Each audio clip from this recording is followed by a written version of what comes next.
As the really exciting part is, and I try not to get emotional, but it is the only reason that I'm here is primarily because I believe that you can do for the students in Arkansas what we are starting to do in our city. So with that, it's very exciting to hear all the energy that's in the room, the ideas about, and maybe you're not talking about any of this, maybe you're talking about some football game, I don't know, but at least when I'm walking around, I'm hearing some great conversations. I was asked to remind you, and I think it's a good one, on your brochure at the front, if for some reason we don't get to your question, you can go to this website, post your questions so we can make sure to answer them all. If not, before that Q&A session at the end of the day, then certainly during that one, okay? So just a reminder, if you have a question that's burning, maybe you don't want to ask it because your superintendent's next to you and you want to know how do you work through a superintendent that's a blocker, then you might, I understand, so you might want to ask that anonymously. So in any case, for those of you who just joined us, thank you. We're just going to do a small introduction. I'm not going to do the whole length one, but my name's Ken Grover, Salt Lake District, and here to help share some ideas. George Filara from Western Wayne Schools in Indiana, and we're a small rural district, very similar to some of the districts in here. Our school corporation's the largest employer, very similar to a lot of you. Great. So the segue, last session we were talking about led you right into what barriers are. Okay, now I'm just going to be blunt in this conversation as we have it because for me, if I hadn't been blunt, we wouldn't be having the discussions we're having in our city and in our state. So sometimes blunt with a little bit of finesse can go a long way. But the first slide I have up there, it said perceived or real barriers. So let's talk about barriers to anything, whether it's personalized learning, customized learning, student-centered learning, all the same thing. What are barriers to transforming? I don't say the word change, but what's the barriers to transform? Now, the back table, or I can't remember who it was, said tradition, right? So one of the barriers is tradition, and we'll talk about that in a minute. But the first one I want to say, this is my opinion, it's a 4-letter word, starts with an F, but ends with an R. So, anybody want to guess what that is? Fear. Tell me about fear. What kind of fear? What about transforming school? What would fear look like in your role? And just someone throw out some questions because it can be different from different stakeholders. It wouldn't work. Go ahead. It wouldn't work. Fear of? Failure. Fear of failure because it won't work. Because your school's graduating 100% of your kids, right? Well, yeah. Oh, so you're elementary. Oh. Wrong answer. Okay. Fear of failure. Man, it took all my wind out. Huh? She does graduate. Okay, so fear of failure. What's another failure you could have? What's another fear out there? Fear of declining test scores. So fear of performance? For performance, okay. Accountability. Well, you can't answer. I thought that's what she said. Oh, okay. I saw it. We call that accountability paranoia. Accountability paranoia. So fear of accountability, but that exists that fear is there whether you choose to transform or shift your practice or not, right? We all have that in all of our schools right now. Okay, so fear, what else? What's another fear out there of wanting to shift? Just the unknown. Fear of the unknown. What would an unknown be? Don't know.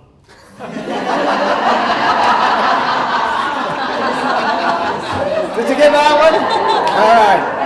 That's on YouTube tonight. Stupid question by me, great answer by you.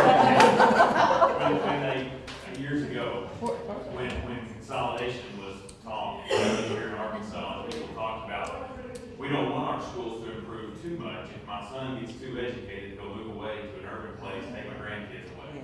Things like that. It's what will change lead us to that we're not even thinking about yet. Okay, I've got to process that one a little bit. I've never really heard that logic, or if that's what you call it. But okay, so fear. Any other fears? Yeah, our largest fear was making it uncomfortable for the adults. Uncomfortable what? For the adults. What adults? Teachers. Teachers. Staff, parents. Staff, parents, teachers. Okay, board, school board. Okay. Ours is just a fear of lack of time. You can start an initiative, but superintendents and principals and administrators are inundated with just their job duties. And even if you thought about a really innovative idea, the time constraints for just the workday doesn't allow for too much creativity because you are putting out fires. Yes. You are doing it. That's right. Okay, good. Well, if you have any other ideas on fear, then you can throw them out. But I'm going to move on to the next one then. Talked a little bit about this morning is mindset. Okay, another barrier. So you have fear, different fear factors that we've mentioned. Mindset's another one, right? So in the world of mindset, what are some mindsets that would prevent you from shifting practice? And maybe it layers in some of the same things. Fear of the accountability. If we switch up, we'll be able to still have the same gains or not in our test scores. What might be another mindset? And I haven't heard It's our own minds. We're talking about change and innovation, and we sit here and we come up with things that I What? don't want to be mean, but we say longer time, shorter time. You know, we can't come up with innovative ideas in a lot of cases. Right. You can, but maybe don't act on it.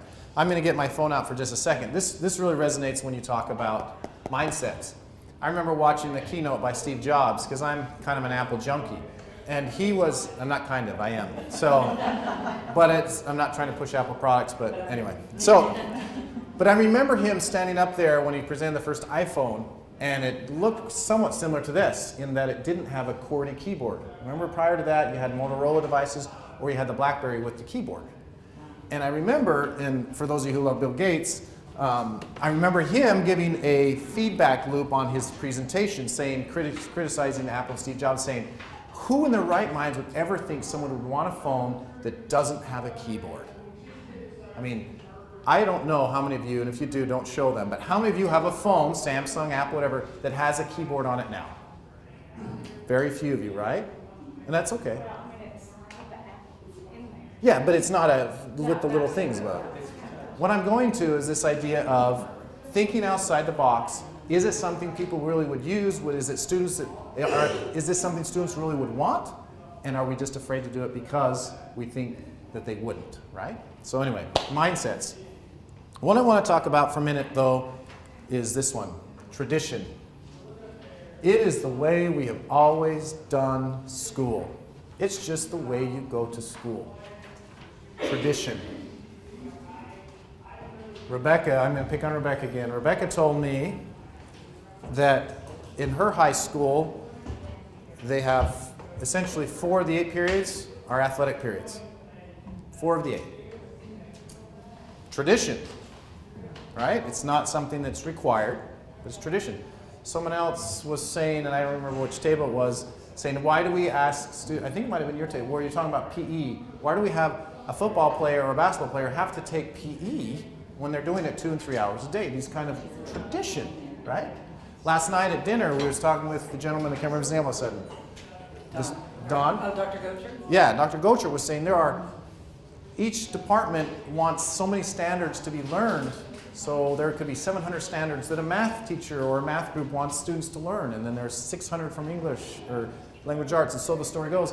Tradition, what is really important to learn and what isn't? What is systemically just part of what's always been done, and can you shift it and change it? And like I said in the prior session, you can use data to help drive some of your points home. Sometimes the data will bear out that you might need to keep certain traditions going, but other things may not. Can you tell me ways you could collect data that would be helpful and meaningful? Anybody know? Let me tell you how I did it. We asked the students. We simply asked the students, and we asked it in a 3-question survey. And it wasn't scientific or anything, Denise, so it was just, what do you like about school? What don't you like about school? And if you could create your own kind of school, what would it look like? Not too scientific. Generally, the students came back with responses of they were bored. Positive and negative, they both didn't like school because they were bored. And the general theme was of why they liked school and didn't like school was they liked school for the relationships, both with their friends and with the teachers. And the negative was, I don't have enough time to be able to access the teacher, or the teacher's not available when I need them. So again, this conundrum, right? They wanted relationships with teachers, couldn't get it. Wanted to spend time in social environments or learning things they wanted to learn, couldn't get it because of tradition in the system. So surveys could be a great way. Survey your parents. Now, If it's a real traditional mindset, maybe, and I've worked with George in rural Indiana, they might not feel too motivated to change things. But still ask them, and I think you'd be surprised. My first daughter, I have 3 children. My first daughter I helped her learn to read. My second, which is my son, I helped him somewhat learn to read. But I'm very disappointed that my third child, who's now 8, learned to read using some apps on the iPad. I was so heartbroken. Not that I didn't read to her. This is that one day I came home and she was sitting on the couch. She goes, "Look, Dad, look." And then she read it. Cat. And I was like, "Oh no, I wasn't there for that moment to see her read." But it's because technology is ever more part of our children's lives, and it can be a good thing. Are we shifting our schools to adapt that? Or is it traditional? We still have, no offense to George, he has chalkboards in his school. He's using technology. But it's a little bit antiquated, right? That you're using chalkboards. Why are we doing that? Students come from their learning environments in the home, the homes you've created, and they come to school, and in a lot of situations, they have to downshift. They have to take a step back to how they normally are used to learning. So just think about that. How do we take advantage of it? So what are some real barriers? First one, what's the real barrier to transformation, at least? Money. At least that's what I've heard. Money is a big barrier. Why? I'm not sure. Bill and Melinda Gates Foundation, they have these WAVE grants. Wave 1, Wave 2, Wave 3, Wave 4. We applied for the Wave 3 grant, or Wave 2 grant. I don't remember the number now.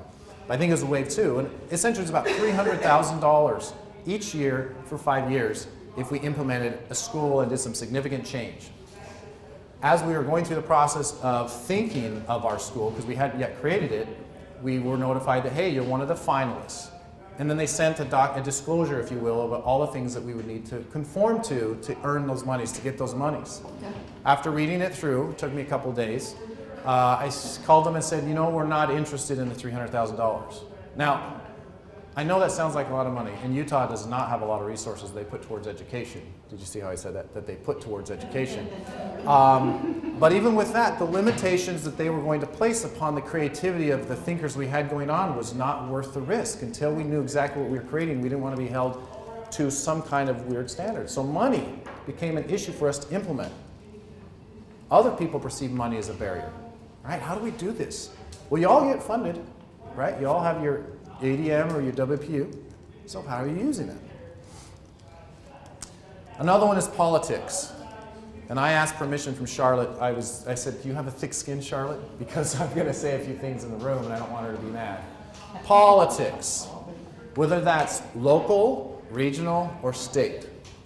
I can only share you a couple experiences that I've had to help you understand sometimes what it might take to be a true leader versus being a manager.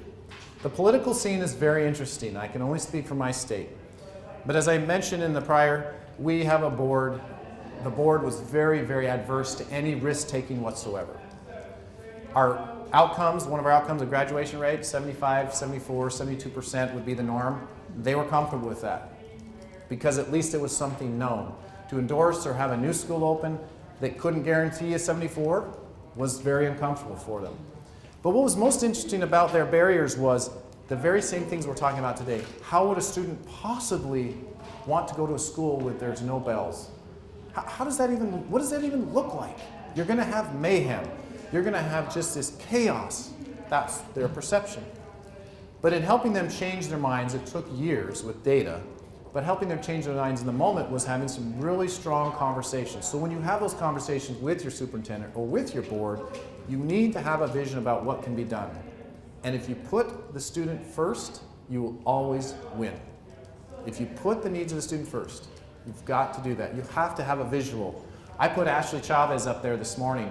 She's my visual, along with hundreds of other kids. When I'm thinking about advocating for this or pushing for it, no matter what group, I think about those children who are counting on us to do it because no one else will. I told my Board of Education I was hired by the taxpayer, not by you. I work for the people in my city and the taxpayers in my city to create the best schools possible for them. And that's what I did. And that's what my board had to hear. And they had to make a choice. Either we endorse this idea or we get rid of Ken. And 3 of them did. 3 of them wanted, it was a 7-member board, 3 of them said, We don't like this crazy thinking. But thank goodness 4 of them said, you know, it's worth the risk. What do we have to lose? But that's politics. But there's also a different level of politics, and that's state politics. And in answer to this question, I'm not sure where Arkansas is on this. Seat time, is that required? Seat time is required. What about COMSI-based? Is that required? Or is that accessible? Can you use COMSI-based? With a waiver. Okay, with a waiver. What about, let me see, seat time. Yeah, those are the two. Those are the big two. I will. Okay, from the state level, you have flexibility with the seat time, and we are working on the rules so that next year you won't have that issue. If you were to have a good system where you go through virtual Arkansas, you have a student that's at home taking care of her baby, and she's working from home, you will not be cited from that. Virtual Okay. Arkansas has documentation of her attendance, and I'll have new schools are already doing that. But we're making it very clear that it's permissible through the rules for next year. So if you could hear Debbie, because projecting this way, because we're competing against whoever was over there. It is permissible with some permissions. If you're explaining, you're not just turning kids loose, cycling up off the street. Okay. You have a plan. Okay. And I will just say, that's great, not enough. It's great, it's not enough, legislator. Why do you have seat time? It's based on a Carnegie unit. It's based on old school rules and laws that no longer apply to our society today. If a student sits in a chair, they are not going to learn any more information for 36 hours or 48 hours. It's the wrong way to look at it. So in our state, we had this argument. So what we ran was called the COMSI-based seat time thing. So we ran 2 bills. I authored both of them. One of them was this big COMSI-based bill over here. And it got all of the attention in the news media and all the legislators. Oh, this is horrible, this is terrible, and everything over here. And then in this document, House Bill 148, about 25 pages deep, was 2 lines. 2 lines that simply said an LEA has the right to choose and dictate whether they follow seat time or not. And they have the waiver, the LEA itself, the school, the school district. The bill went down in flames over here. Got calls. Oh, Ken, sorry to hear your COMSI-based bill went down in flames. And I said after the governor signed it, because he probably didn't read it anyway, I said, hey, did you see House Bill 148? No. I said, go pull it up. So I waited this for at least 3 minutes. I said, now go down the line. And they're like, son of a. And I said, yep, it's done. And it's in Utah law. So we don't worry about seat time. We are funded based upon the student's completion, not upon their seat time. I'm just saying that's a seat time component. Why don't we think about it like that? COMSI-based was another one. Students can't possibly show COMSI. The main pushback was unions. In our state, we have some unions saying, if we do COMSI-based, teachers are going to lose their jobs. I use the reverse argument. No, it actually protects jobs. And they said, why? I said, because when a student feels like their needs are being met and they can pace out of a class, then they're still going to want to now take the next class in a sequence because now they're excited about it. Now they're going to do it like Rebecca's saying. Now I'm going to get further into my pathway. I can be further down the road of doing the things I want to do because I finished that course. Just thinking outside the box. With my experience with COMSI-based, we don't have just millions of students testing out of everything. But they're testing out of a quarter of this or a quarter of that. But still, you're validating the child's background knowledge and saying you're being rewarded for whatever you've retained, and we're not going to make you repeat or review something when you've already learned it. So, COMSI-based. Politics. So that wasn't too bad, was it? No, that was all right. I have a lot more choice words, but and my brother's in the legislature, so he's my twin, by the way, which the only time we've ever had a negative interaction that caused us like a 3-week we're not talking to each other was on the way he voted on a bill. It was really rough, but we're back together now, so. And he's coming to my side, so anyway, but students, can they be barriers to it? Yeah. I was talking to the back table for just a minute because I don't know if I'll get to it today. In a traditional setting, from the time a child is matriculated into our system, you're taking them in elementary and you're kind of giving them what they need to do, right? High school, same thing. A bell rings. All right, bell rings. It's a control thing. What I call it is students can be no barrier because what? I'm responsible for my learning? Now, what happens to most freshmen in the university? Well, I can't speak for most. I can speak for me. I went in and told my sister, she said, I'll give you $1,000 if you get a 4.0 in your first semester. I said, not a problem. And I came out with like a 1.5 GPA, you know, because I just thought I can do the test like I did in high school in April or in November. I'll catch up and be ready. And no, I barely survived because I was in charge of my own education. I call it the slide, or in the schools I call it deprogramming. When you have a child coming up through and you're saying, now we're going to shift the learning to you, and Debbie made some allusions to this. When you shift it to their accountability, they have to deprogram this idea that I'm in charge, the teacher's there to help and guide and instruct and deliver that meaningful stuff, but I'm going to get to choose when I engage with this. We have some structures in our school that we put in place to facilitate some of that deprogramming, but can you actually do that? Students can be a barrier. Labor. Talk about labor for a minute, right? So when I talk about labor, I talk about teacher unions. I understand that's not as prevalent here. One of the statements by one of my board members was, I can't believe that Ken got this through with, that's me, this Ken, got this through with the teacher union. But you know what the first thing I did was? Called the union president and said, hey, come on down, let me tell you what I'm thinking about doing. Oh, this sounds great. Because in my school, the teachers don't have a prep period. I know, for high school people, it's like, what? How'd you get away with that? They don't have a prep period. And who was mentioning the teachers, giving the teachers the time to come to school anytime they wanted? You? And my teachers get to pick the hours they come to work. I mean, it's really not too big a window, but they can choose to come to work at 7, they have to work 8 hours, and they can leave at 5. So any way they want to structure their day in that. It gives the teacher a little bit of flexibility depending on their own personal needs. But labor can be a barrier if they perceive it's going to replace them. I was doing a presentation in a different state, and the prior presenter got up and said, with this model, it wasn't this model I was talking about, they were just saying, with this model we can provide education with 30% less teachers. And I heard that, and I was like, oh. And so I almost wanted to be in a different building, because I was like, I don't want her message to be associated with mine.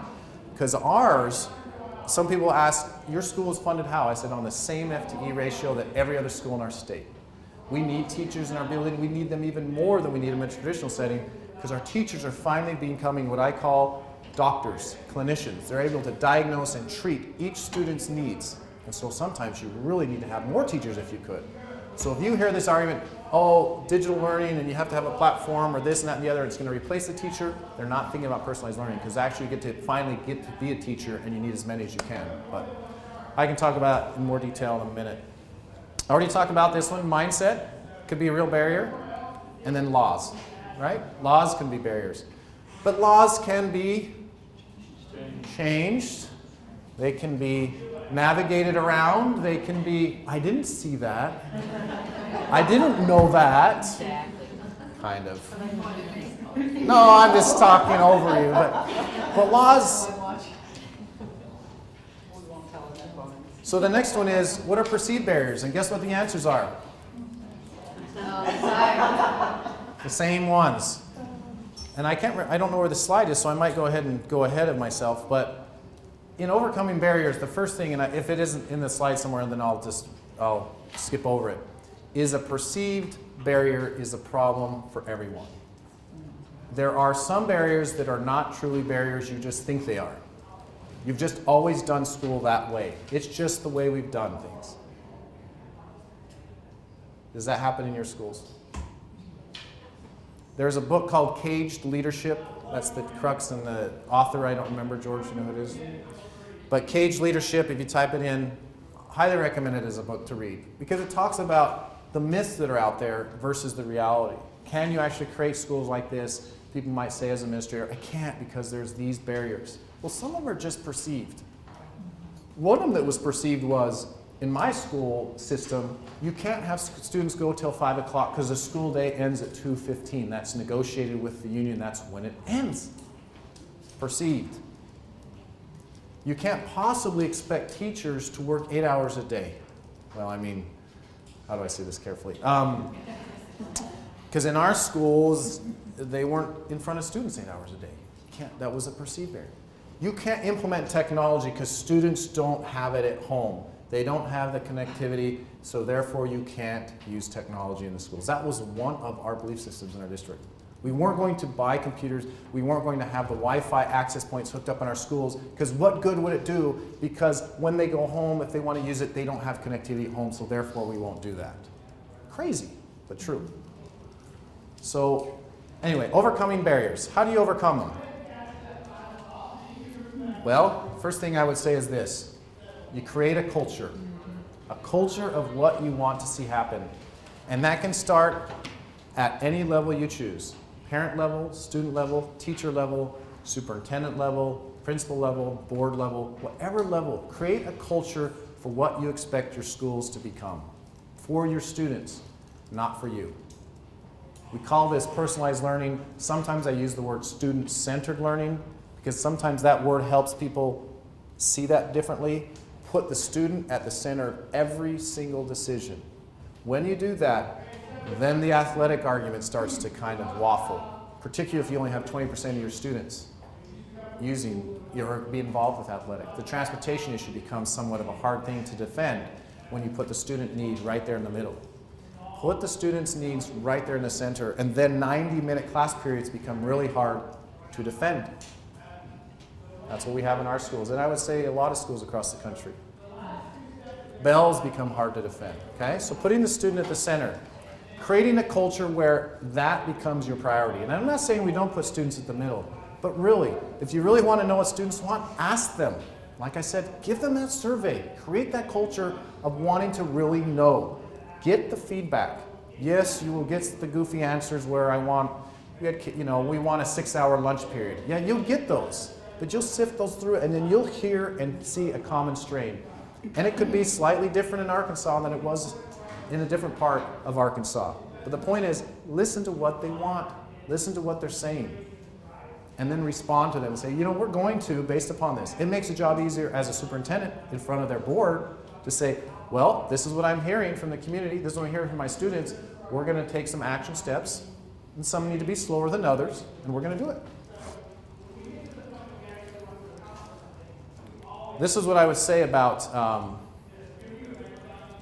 this, if you want to read that for a second. That is what is key. Culture and professional performance is what determines success.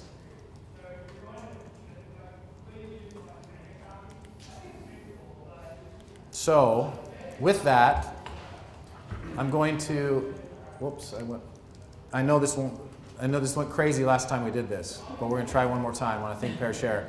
So when I just take 2 minutes without talking to anybody else, if you can, and just write down what are some barriers in your environment, whether that's state, local, whatever. Right? Just take 2 minutes, quiet time, and then 3 minutes. Just take another 3 minutes and share out at your table, because I think it'll be fun to hear. You might be encountering some things totally different and some things that might be the same. So just write down some barriers to personalized learning in your school or system or state. Together for just a moment. So we're talking about barriers, and you're already now, some of you appropriately so already think about next steps. You think, I can overcome this barrier, I might be able to overcome this one, and now how do we do this and that and the other? And that's the kind of energy that you want to have around this idea. But just to raise a hand, one word from anybody, just name barriers that you've talked about or thought about. Raise your hand and just in a one word, what are they that you hear about? We've got an unusual one. Okay. Success. Success is a barrier. Because if your school is successful, then why do you need to change it? Mm-hmm. I mean, you can kind of pin your hopes on we're not doing things right, so we need to change. But if you're, I've got some schools that are just knocking home runs. Are they? How are they going to? Are they knocking home runs? Well. Are they? According to what the state. Oh, I see. But they know they know they need to change, but the community perceives them as successful. Right. Okay. Good. That's a good one. Love that. I have a lot of answers for you, but I'm not going to do it right now. Any other ones? I heard one over this table. Transportation. My answer? Buy a bus. She's like, that was too easy. No. I think she has the best one. Go ahead. Well, no, I was just saying administration, we have older principals, superintendent that are just a couple of years out from retirement and they don't even want to hear the word do something different. Right, because everything's going great. So the legacy you want to leave is to not do anything for the kids, right? I mean, I'm just being a little bit negative. But that's what I had to throw out to my board. But good. So leadership can be a barrier. Yes. Other barriers. Supervision.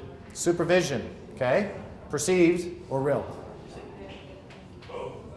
Okay?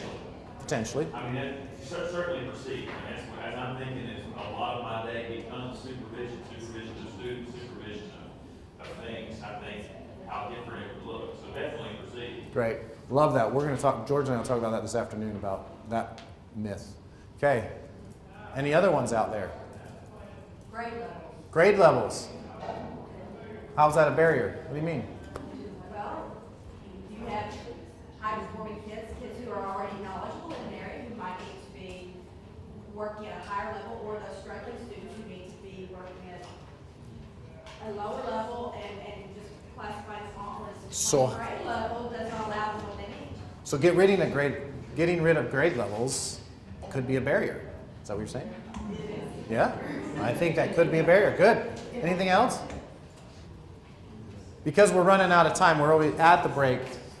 I don't mean to leave you hanging with all of these things.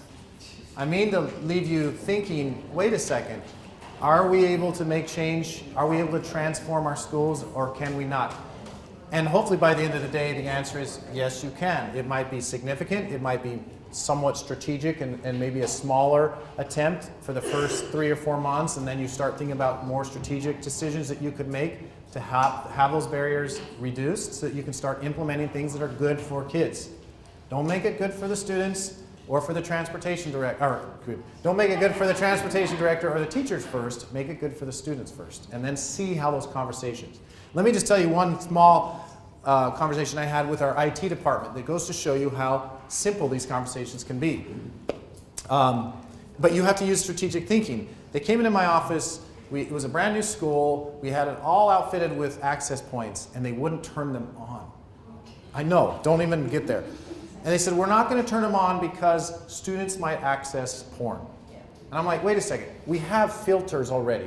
But if they access it, we're all in trouble. So I had one stroke of genius moment, and I said, Gary, and this was, the IT guys, no offense to IT in here, they're zeros and ones, right? It's yes, no, there's no gray area. I said, Gary, I said, are we burning all the books at the high schools? And he was like, Ken, he did say, what are you smoking? What are you talking about? I said, are we burning all the books? He goes, why would we do that? I said, well, I remember when I was administrator at West, a student brought some pornography to school. It was a magazine, and hence a magazine equals paper equals a textbook. So are we burning all the textbook in our school? Because that's the kind of logic you're using when you're going to shut down the Wi-Fi for kids. And he thought, and it was really a mind-bending moment for him. And he turned the points on.